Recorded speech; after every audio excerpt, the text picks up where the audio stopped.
Jangan takut bikin inovasi. Saya yakin pasti berhasil itu.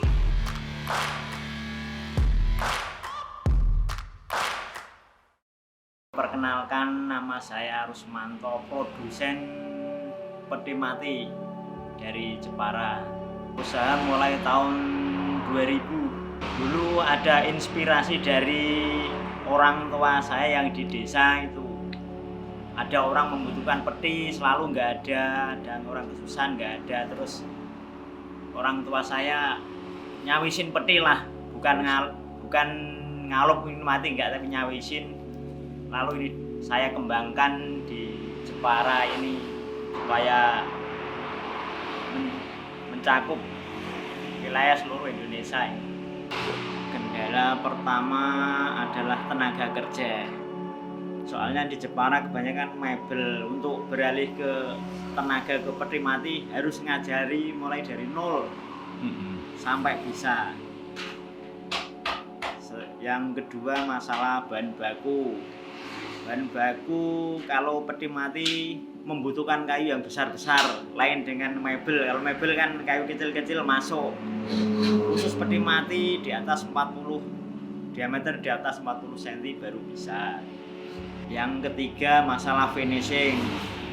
Finishing peti harus paling bagus, paling gloss.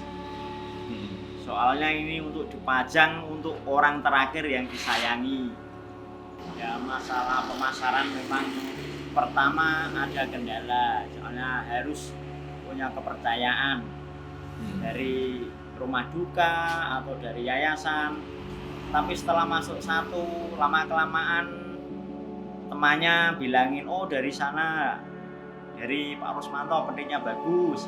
Nanti dari teman beralih ke teman, akhirnya banyak relasi yang pada masuk. Dan alhamdulillah sekarang udah banyak relasi yang dari luar pulau, dari luar Indonesia udah mulai masuk. Bahkan sampai timur-timur ada permintaan dari Amerika Latin, cuman terkendala tenaga, terus terang aja. Soalnya ada di sana modelnya lain dari model Indonesia. Dan lebih besar ukurannya? Lebih kecil, lebih ramping. Cuman motifnya lebih ke Eropa.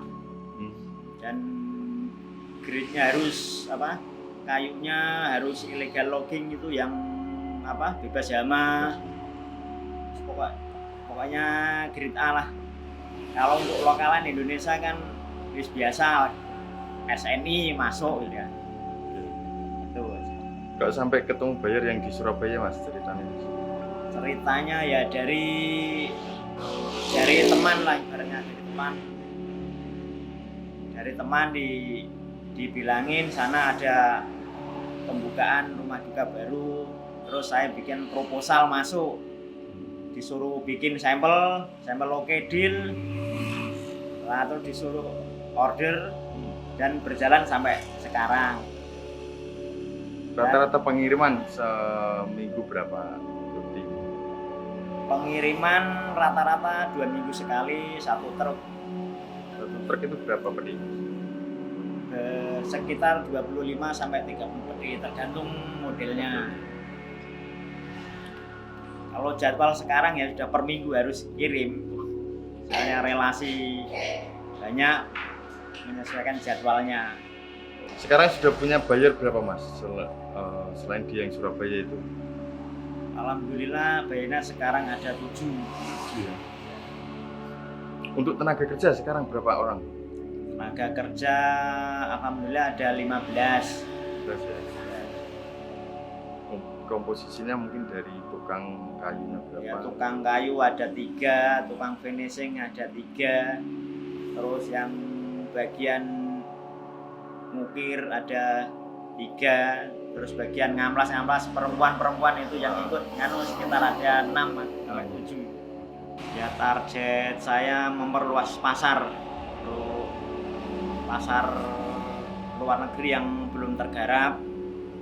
Itu satu. Yang kedua, target saya untuk mengentaskan pekerja-pekerja mebel yang sekarang baru sepi. Ini mau saya angkat untuk di peti mati yang prospeknya masih bagus untuk di pasar Indonesia maupun di luar negeri sendiri.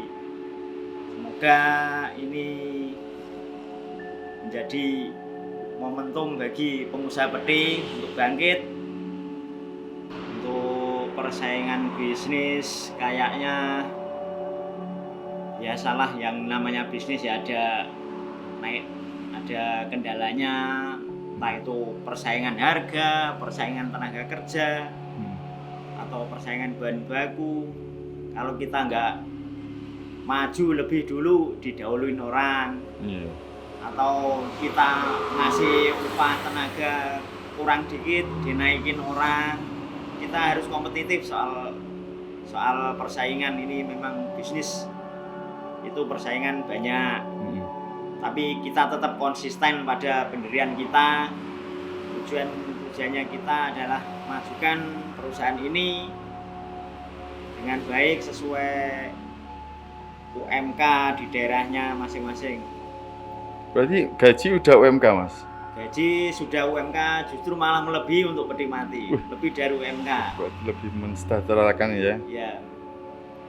Tapi untuk pelaku pebisnis peti mati di Jepara, kira-kira ada berapa, Mas? Untuk peti mati Jepara untuk setahun yang kayaknya ada 9 perusahaan dari Jepara keseluruhan. Wah, kalau pengrajin sih kecil-kecil banyak, cuman kan diangkat perusahaan yang agak besar gitu, kerjasama lah. Untuk kata-kata pesan saya untuk terutama bagi pengusaha muda atau anak yang baru kuliah, jangan takut berusaha. Kalau bisa ciptakan yang baru, yang belum ada. Misalnya dulu saya peti mati kan banyak belum ada orang yang mengetahui. Saya coba dan ternyata alhamdulillah berhasil. Untuk pesan saya untuk pemuda atau pengusaha pemula, jangan takut bikin inovasi. Saya yakin pasti berhasil itu. Nah, kalau ada niat pasti bisa. Dan harus konsisten pastinya, Mas ya. Dan harus konsisten, jangan takut nanti kalau nggak laku gimana. Jangan takut, pasti laku. Oke. Terima kasih Mas Rusmanto. Semoga bermanfaat tayangan kali ini. Oke, Ya, Mas. sama-sama.